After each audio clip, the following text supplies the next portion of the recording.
Hello everyone. स्वागत है आपके अपने यूट्यूब चैनल जैकबोर्ड 2.0 में। इस वीडियो के माध्यम से बच्चों क्लास 12th का सब्जेक्ट आप लोग कराने वाला है सोशोलॉजी। यहाँ पे देख पा रहे होंगे बच्चों आप लोग सोशोलॉजी का आर्ट्स के बच्चों के लिए मोस्ट वायरल क्वेश्चंस लेकर आए हैं बच्चों। इस वीडियो के माध्यम से आप लोगों का जो कि आज 22 फरवरी आप लोग का एग्ज़ाम है, तो उसका मोस्ट इम्पॉर्टेंट ऑब्जेक्टिव क्वेश्चंस लेकर आए हैं बच्चों।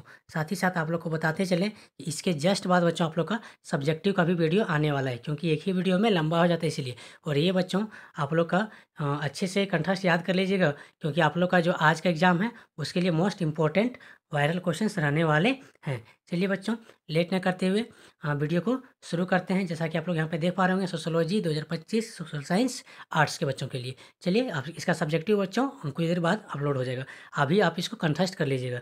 चलिए वीडियो को स्टार्ट करते हैं।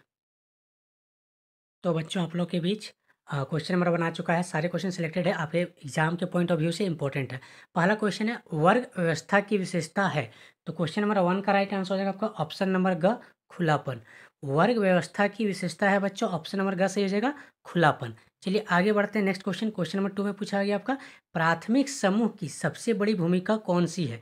तो क्वेश्चन नंबर 2 का राइट आंसर हो जाएगा ऑप्शन नंबर ग सही हो जाएगा, विचारों एवं व्यक्तित्व का निर्माण करना। प्राथमिक समूह की सबसे बड़ी भूमिका क्या है बच्चों, विचारों एवं व्यक्तित्व का निर्माण करना आपका राइट आंसर हो जाएगा।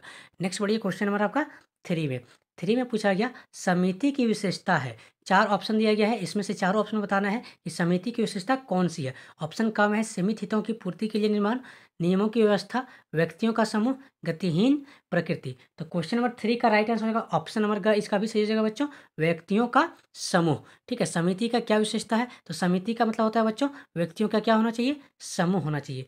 यहाँ पे क्वेश्चन नंबर 3 का ग बिल्कुल सही हो जाएगा। नेक्स्ट क्वेश्चन देखिए, क्वेश्चन नंबर आपका 4 में आपका पूछा गया, प्रजातंत्र की विशेषता है। ऑप्शन कम है, कानून की दृष्टि में समानता, सार्वभौमिक मताधिकार, प्रेस की स्वतंत्रता, इनमें से सभी। तो यहाँ पे देखिए, प्रजातंत्र का मतलब क्या होता है बच्चों, कि इस कानून की दृष्टि में सबका समानता होना चाहिए, सबको समान वोट देने का अधिकार होना चाहिए, प्रेस की आज़ादी यानी कि बोलने की आज़ादी भी होना चाहिए। तो इसका मतलब यहाँ पे तीनों ऑप्शन सही है बच्चों, यानी कि यहाँ पे ऑप्शन नंबर घ बिल्कुल सही होगा, इनमें से सभी। तो यहाँ पे क्वेश्चन नंबर 4 का आपका राइट आंसर क्या हो जाएगा, कि प्रजातंत्र की विशेषता है, तो तीनों ऑप्शन सही हो जाएगा, इनमें से सभी यहाँ पे सही हो जाएगा, यानी कि घ नंबर सही होगा। चलिए ऑप्शन नंबर डी। आगे बढ़ते हैं, क्वेश्चन नंबर 5। क्वेश्चन नंबर 5 देखिए, 5 में आपका पूछा गया, निम्न में से कौन मंडल आयोग के अध्यक्ष थे बच्चों। ऑप्शन है बीपी मंडल, बिंदेश्वरी दुबे, या फिर मंगनीलाल मंडल। तो बच्चों यहाँ पे आपका राइट आंसर हो जाएगा आपका बीपी मंडल। क्वेश्चन नंबर 5 का राइट आंसर क्या हो जाएगा आपका, बीपी मंडल बिल्कुल सही जगह बच्चों, याद रखिएगा। मंडल आयोग के अध्यक्ष कौन थे, तो बीपी मंडल हो जाएगा। ठीक है, क्वेश्चन नंबर 5 का नंबर यानी कि ऑप्शन नंबर ए बिल्कुल सही जगह। चलिए आगे बढ़ते हैं, क्वेश्चन नंबर 6 में क्या पूछा गया, 6 में पूछा गया आपका, कब विरोधों के लिए राष्ट्रीय नीति की घोषणा की गई। तो जो राष्ट्रीय नीति है बच्चों, वो आपका किसके लिए, विरोधों के लिए, यानी कि जो दादाजी लोग हैं उन लोगों के लिए। तो इसका आपका राइट आंसर क्या हो जाएगा, 6 का राइट आंसर आपको ऑप्शन नंबर क्या हो जाएगा, 1999 यानी कि 99 को आपका राष्ट्रीय नीति की घोषणा की गई थी। चलिए नेक्स्ट क्वेश्चन बढ़ते हैं, क्वेश्चन नंबर 7 में जाने से पहले बता दें बच्चों आप लोग को, इस वीडियो के बाद सब्जेक्टिव भी आने वाला है, उसको भी जरूर देख लीजिएगा, क्योंकि वो भी मोस्ट इंपॉर्टेंट रहने वाला है एग्जाम के पॉइंट ऑफ व्यू से। साथ ही आप लोग के बच्चों जानकारी दे दें कि अगर वीडियो आप लोग को अच्छा लगा हो, तो सबसे पहले हमारे वीडियो को जरूर से जरूर लाइक कर लीजिए, क्योंकि लाइक करने से बच्चों आप लोग के लिए मोटिवेट होते हैं और मोस्ट इंपॉर्टेंट क्वेश्चन आप लोग के वायरल क्वेश्चन लेकर आते हैं। चलिए बच्चों, वीडियो को आप लोग लाइक नहीं करते, जल्दी जल्दी लाइक कर दीजिए, प्लीज लाइक कर दीजिए। चलिए आगे बढ़ते हैं, क्वेश्चन नंबर 7। तो बच्चों 7 नंबर में पूछा गया आपका, निम्न में से कौन परिवार की विशेषता है। तो क्वेश्चन नंबर 7 का राइट आंसर होगा ऑप्शन नंबर घ, इनमें से सभी। परिवार की विशेषता कौन सा है, सार्वभौमिकता होना चाहिए, सीमित आकार होना चाहिए, भावनात्मक आधार होना चाहिए। तो सारे ये पॉइंट्स बच्चों जो दिया गया है आपका बिल्कुल सही हो जाएगा, इसलिए ऑप्शन नंबर इनमें से सभी लिया, यानी कि घ। ठीक है, मोस्ट ऑफ द केस में आपका इनमें से सभी सही होता है बच्चों। चलिए, तो परिवार की विशेषता क्या है, घ सही हो जाएगा, इनमें से सभी। नेक्स्ट क्वेश्चन देख लीजिए, क्वेश्चन नंबर 8। क्वेश्चन नंबर 8 में पूछा गया, चाचा नातेदारी के किस श्रेणी के अंतर्गत आता है। तो क्वेश्चन नंबर 8 का राइट आंसर ऑप्शन नंबर ख, यानी कि द्वितीयक। चाचा जो है बच्चों किस नातेदारी के कारण आ जाएंगे, तो द्वितीयक में बिल्कुल सही हो जाएगा। चलिए आगे बढ़ते हैं, क्वेश्चन नंबर 9। क्वेश्चन नंबर 9 में देखिए आपको पूछा गया, आपका सत्य शोधक समाज के संस्थापक कौन है। बहुत मोस्ट इंपॉर्टेंट बच्चों, ध्यान याद रखिएगा। क्वेश्चन नंबर 9 का सत्य शोधक समाज के संस्थापक कौन है, तो 9 का राइट आंसर ऑप्शन नंबर घ बिल्कुल सही हो जाएगा, ज्योतिबा फूले। 9 का राइट आंसर क्या हो जाएगा, ऑप्शन नंबर घ, ज्योतिबा फुले ये आपका सत्यशोधक समाज के संस्थापक थे। नेक्स्ट क्वेश्चन देख लीजिए, क्वेश्चन नंबर 10। क्वेश्चन नंबर 10 में पूछा गया आपका आदिवासी महासभा एक संगठन था। आदिवासी महासभा एक संगठन था किसका बच्चों? तो क्वेश्चन नंबर 10 का राइट आंसर होगा ऑप्शन नंबर ग, संथाल का। संथाल का आपका आदिवासी महासभा जो था वो किसका संगठन था? तो याद रखिएगा संथाल का राइट आंसर हो जाएगा 10 का ग। आगे बढ़ते हैं क्वेश्चन नंबर 11। 11 में पूछा गया आपका परीक्षा विवाह किस जनजाति में होता है? तो 11वां का जो राइट आंसर होगा ऑप्शन नंबर घ सही हो जाएगा भील। भील जनजाति में बच्चों परीक्षा विवाह होता है। चलिए आगे बढ़ते हैं क्वेश्चन नंबर 12। 12वां क्वेश्चन आपका पूछा गया निम्न में से कौन जनजातीय धर्म का स्वरूप है? तो क्वेश्चन नंबर 12 का राइट आंसर होगा ऑप्शन नंबर ख सही हो जाएगा टोटमवाद बच्चों। टोटमवाद बिल्कुल आपका यहाँ पे सही हो जाएगा। चलिए आगे बढ़ते हैं क्वेश्चन नंबर 13। 13 में पूछा गया आपका निम्न में से कौन ग्रामीण समाज की विशेषता है? ग्रामीण समाज का क्या विशेषता है बच्चों? सामाजिक गतिशीलता, श्रम विभाजन या घनीवाद या फिर कृषि व्यवसाय। तो आप लोग जानते होंगे बच्चों ग्रामीण समाज में सबसे ज़्यादा खेती होता है, तो इसलिए आपका कृषि व्यवसाय यहाँ पे बिल्कुल 13 का घ बिल्कुल सही हो जाएगा। चलिए बच्चों आप लोग क्वेश्चन नंबर 13 का क्या समझे? कौन ग्रामीण समाज की विशेषता है? तो ऑप्शन नंबर घ सही हो जाएगा कृषि व्यवसाय। चलिए आगे बढ़ते हैं क्वेश्चन नंबर 14। 14 में आपका पूछा गया भारत में जाति एवं वर्ग के लेखक है। भारत में जो जाति एवं वर्ग है उसके लेखक कौन है? तो 14 का राइट आंसर होगा ऑप्शन नंबर ग, जीएस घुरिये। जीएस घुरिये याद रखिएगा बच्चों, जीएस घुरिये आपका भारत में जाति एवं वर्ग के लेखक हैं। जाति एवं वर्ग के लेखक हैं। चलिए बच्चों 14 का ग सही हो जाएगा। आगे बढ़ते हैं क्वेश्चन नंबर 15। देखिए बच्चों वीडियो जो है हम थोड़ा सा फास्ट बोल रहे हैं और जल्दी जल्दी बता रहे हैं क्योंकि टाइम कम है बच्चों, आप लोग जल्दी से अच्छे से याद कर लीजिएगा। चलिए आगे बढ़ते हैं।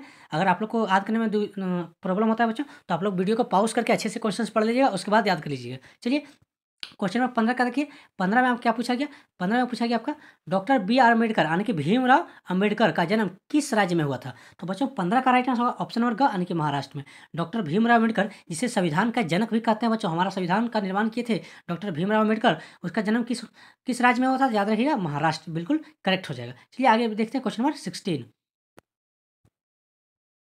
16 देखिए बच्चों, 16 बताने से पहले अभी भी आपने हमारे वीडियो को लाइक नहीं किया, सबसे पहले वीडियो को जरूर लाइक कर लीजिए। साथ ही साथ हमारे चैनल को जरूर सब्सक्राइब कर लीजिए क्योंकि आपके लिए आप लोगों के लिए इसी तरह का आप लोग का मोस्ट इंपॉर्टेंट क्वेश्चन लेकर आप लोग के बीच में लेके आते हैं। चलिए पहला क्वेश्चन से आपका 16वां क्वेश्चन बच्चों। 16वां क्वेश्चन में आपका पूछा गया भारत के किस प्रांत में हिंदू अल्पसंख्यक हैं?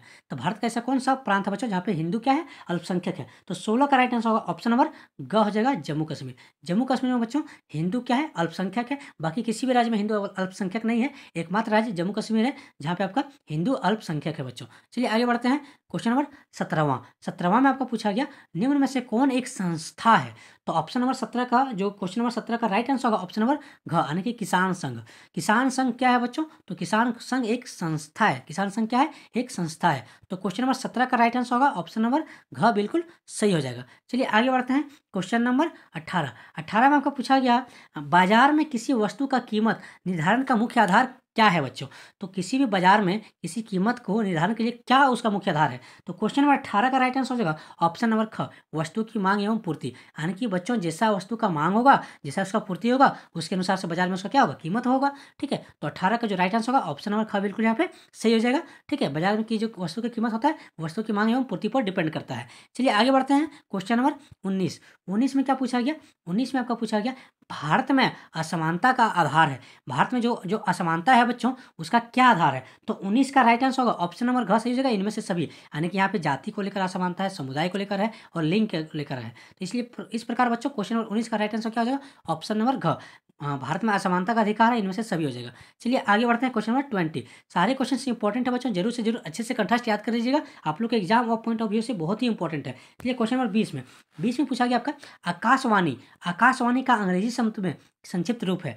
तो 20 का राइट आंसर होगा ऑप्शन नंबर बच्चों का जरूर सही हो जाएगा AIR, यानी कि जो AIR बोलते हैं है ना एयर, तो इसी को आप लोग क्या बोलते हैं? आकाशवाणी। चलिए आगे बढ़ते हैं क्वेश्चन नंबर आपका 20 का क्लियर हो गया बच्चों। 20 का ऑप्शन नंबर क्या हो जाएगा? आकाशवाणी AIR बिल्कुल सही हो जाएगा। चलिए क्वेश्चन नंबर 21 देखते हैं।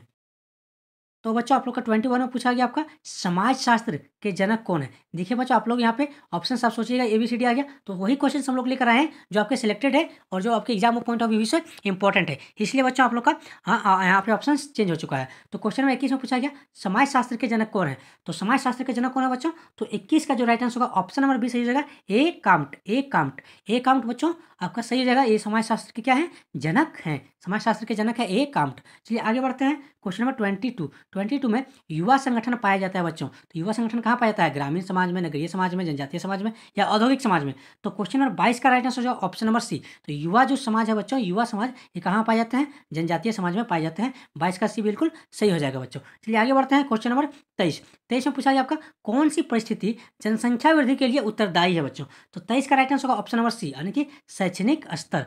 कौन सी परिस्थिति जनसंख्या वृद्धि के लिए उत्तरदायी है। चलिए नेक्स्ट क्वेश्चन बढ़ते हैं बच्चों। क्वेश्चन नंबर 24 में पूछा गया आपका। 23 में थोड़ा सा डाउट रह गया बच्चों। 24 देखते हैं। 24 में पूछा गया आपका संयुक्त परिवार व्यवस्था पाई जाती है।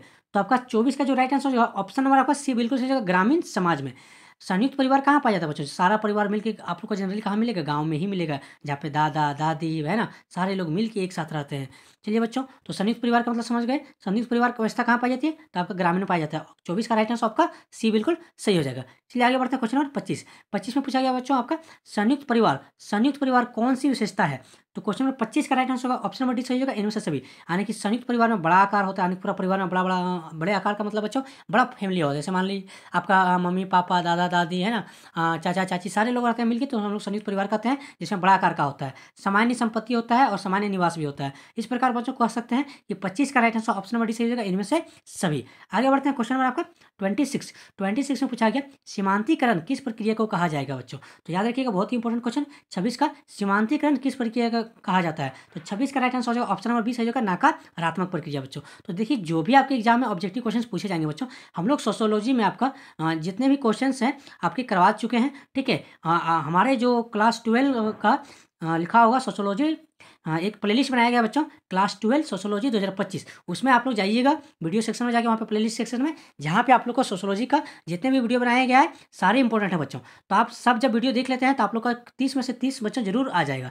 ठीक है, चलिए बच्चों, तो आप लोग जब कल जो समय आज जो भी समय बचेगा आप लोग का, उसमें से जो प्लेलिस्ट है उसमें जाके जरूर देख लीजिएगा बच्चों सारे वीडियो को, जिससे आप लोग का बहुत ज़्यादा ऑब्जेक्टिव क्वेश्चन में 30 में से 30 ला सकें बच्चों। चलिए, तो अगला देखिए बच्चों क्या क्वेश्चन पूछा गया आपका। क्वेश्चन नंबर आपका 26 में सीमांतीकरण किस प्रक्रिया को कहा जाएगा। तो 26 का राइट आंसर होगा ऑप्शन नंबर बी सही जगह, नकारात्मक प्रक्रिया। इससे पहले भी जितने भी ऑब्जेक्टिव क्वेश्चन कराए गए बच्चों सारे आप लोग देख सकते हैं। चलिए क्वेश्चन नंबर 27 में पूछा गया। 27 में पूछा गया क्षेत्रवाद समस्या का मुख्य कारण क्या है। तो क्वेश्चन नंबर 27 का राइट आंसर होगा ऑप्शन नंबर ये हो जाएगा बच्चों, भाषाई भिन्नताएं। यानी कि अलग अलग क्षेत्रवाद में बच्चों क्या डिफरेंट होता है कि भिन्न भिन्न का भाषा पाया जाता है। तो 27 का राइट आंसर क्या हो जाएगा? 27 का आपका ऑप्शन नंबर ये बिल्कुल यहाँ पे सही जगह, भाषाई भिन्नताएं पाई जाती है।